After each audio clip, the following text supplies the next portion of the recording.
What is going on, Coaster Spotters? This is Alex, and today, guide for Holiday in the Park. We'll take you through everything, all the shows, all the major roller coasters that are open. Flat rides you have to figure out yourself because the majority of them are open in the areas that are open. It seems like there's a lot of cutbacks this year, that I will warn you.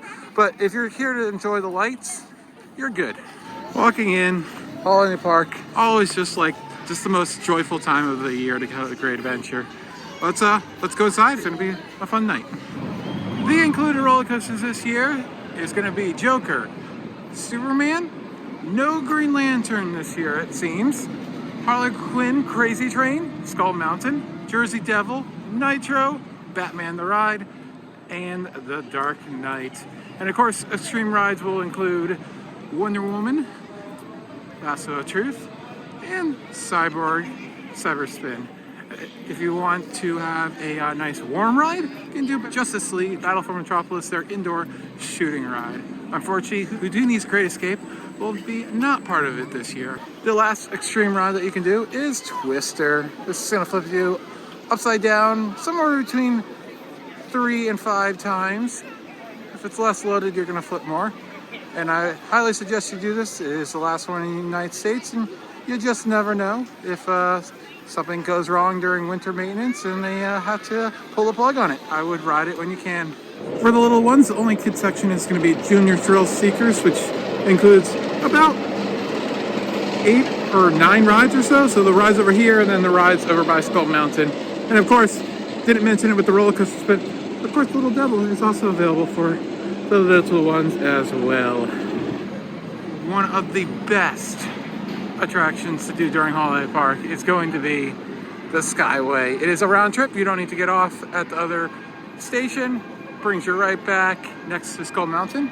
But we'll show you the other attractions that you definitely should try out for those amazing views if you don't want to go up on a big scary roller coaster or thrill ride.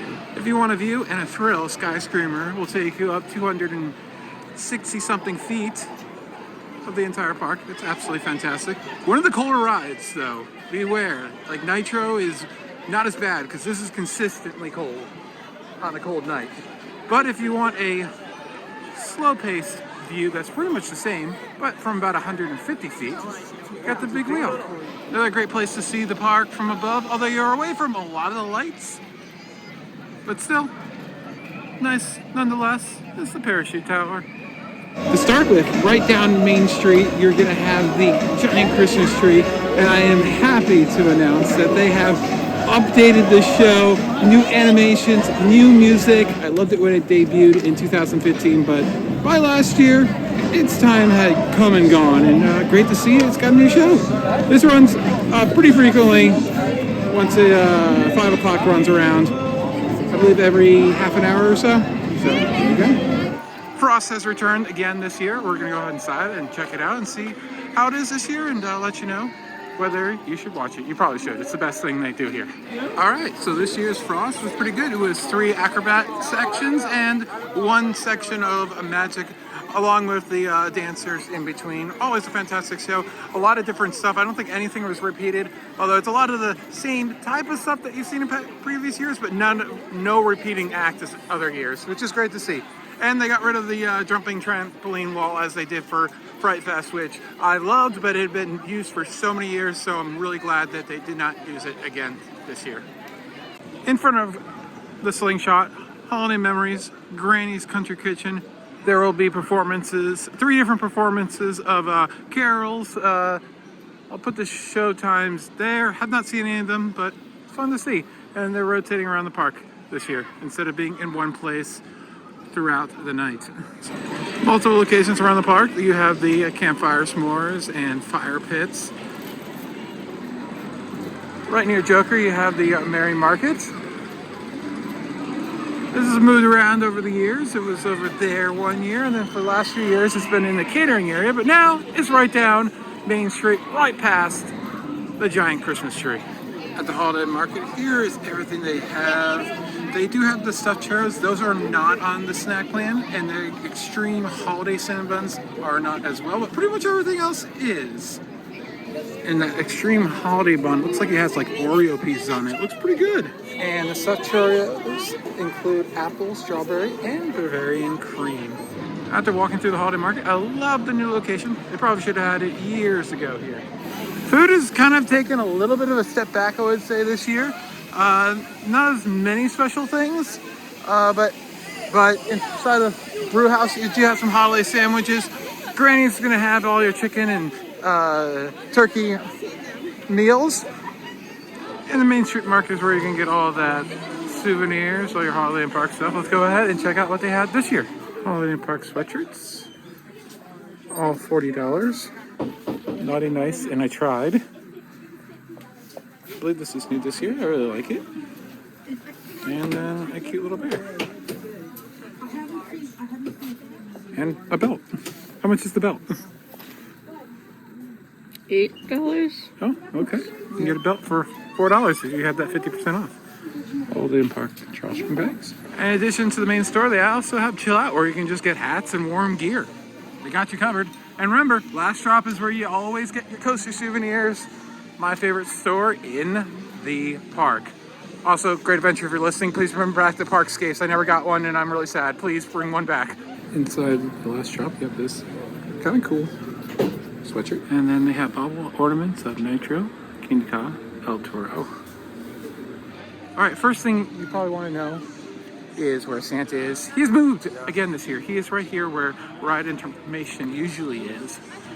And right down the way from the Christmas tree. So there he is. Bunch of packages.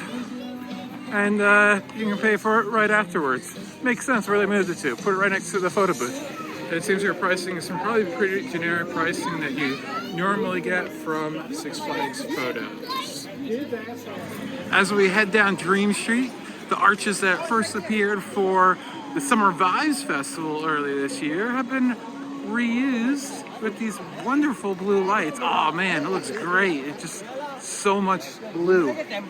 Oh yeah. And they're not dripping anymore. They're sparkling. Yeah, the icicles aren't, that's weird, different. I like it.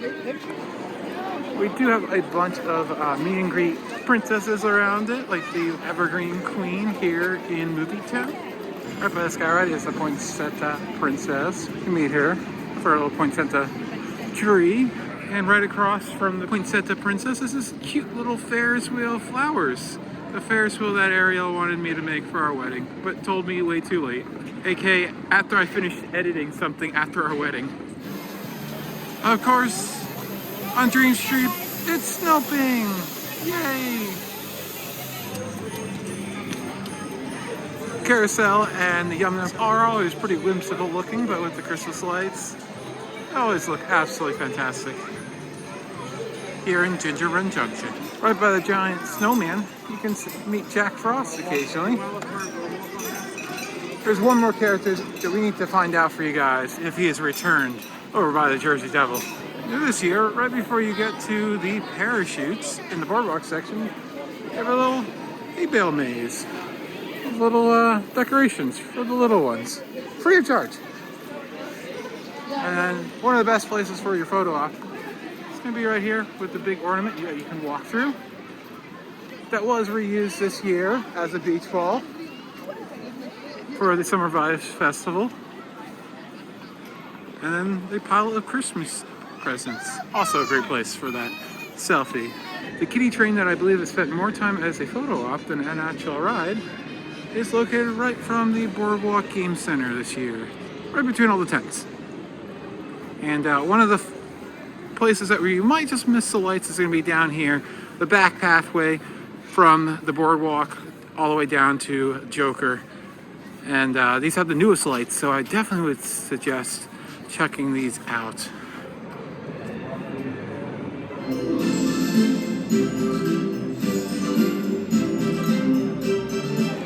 They even have a Elsa knockoff, the Snow Queen, which you can find right in front of the big wheel. We only got to meet the myth, the legend, Chris, what was his name? Sizzle. Crispy Sizzle once. Oh man, at least we got to see him once. Yeah, I got our video fun. last year. He was fun. Just sad he got axed.